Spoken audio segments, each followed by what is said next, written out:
Dans cette démo, nous examinerons de plus près les cadres et le personnel de direction.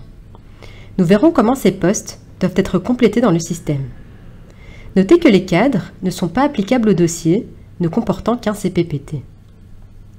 Au X-60, les fonctions du personnel de direction et du personnel cadre doivent être gérées. Nous commençons à cliquer sur cette tâche. Il y a deux façons d'accomplir cette tâche.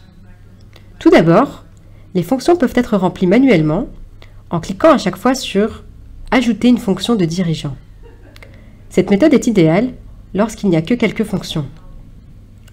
Lorsque vous cliquez sur ce bouton, vous pouvez saisir l'intitulé de la fonction, par exemple « Responsable RH ». Vous pouvez ensuite saisir la description du poste en dessous. Cliquez ensuite sur « Ajouter en bas » et le poste sera enregistré dans l'outil. Vous répétez ensuite ce processus pour tous les autres postes. Vous procédez toujours de la même manière. Il est important que le poste soit pourvu dans les langues qui doivent être utilisées conformément à la législation linguistique ou dans les langues que vous avez choisies. Dans les grandes organisations, il s'agit d'une méthode de travail assez lourde. Il est donc recommandé d'utiliser la deuxième méthode. Pour ce faire, cliquez sur « Exporter » afin d'ouvrir un fichier Excel. Dans ce fichier, vous pouvez ensuite introduire les fonctions et les descriptions les unes en dessous des autres sans devoir cliquer à chaque fois sur « Ajouter ». Au début, vous introduisez un code. Vous pouvez le déterminer vous-même. Nous utilisons les codes M0001 et suivants pour les directeurs et S0001 et suivants pour les cadres. Les langues que vous utilisez doivent être également indiquées ici. Vous enregistrez ce document et le chargez ensuite dans l'outil en cliquant sur « Importer ». Une fois qu'il est chargé, les différentes fonctions de dirigeant apparaissent dans la tâche. Vous cliquez ensuite sur « Tâche terminée ». Les fonctions de cadre fonctionnent exactement de la même manière et comme nous l'avons mentionné, ne s'appliquent qu'aux organisations qui doivent mettre en place un conseil. Une fois que les cadres sont également remplis, cette tâche est terminée.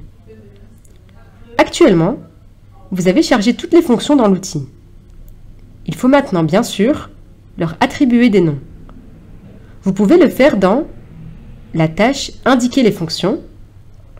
Remarque, cette tâche ne doit être qu'effectuée qu'une fois que vous avez terminé la dernière étape de l'outil.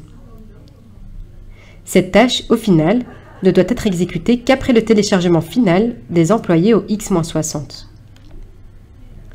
Le travail peut également être effectué de manière manuelle ou via un fichier Excel. Vous pouvez cliquer sur n'importe quelle fonction, après quoi, vous avez la possibilité de lui attribuer différents noms. Vous pouvez également ajouter un externe, autrement dit un indépendant, si la fonction de dirigeant n'est pas exercée par un employé. Enfin, vous pouvez également définir le poste comme vacant s'il est actuellement vacant. Vous pouvez ensuite faire de même pour les cadres en cliquant sur « Cadre ». S'il s'agit d'un plus grand nombre de fonctions, vous pouvez également exporter un fichier Excel pour désigner les personnes qui exercent ces fonctions. Lorsque vous ouvrez le fichier Excel, vous constatez que les 3 dernières colonnes contiennent des champs déroulants dans lesquels vous pouvez trouver les différentes fonctions que vous avez créées. Sélectionnez-les toutes et importez à nouveau cette liste. Toutes les fonctions sont maintenant attribuées.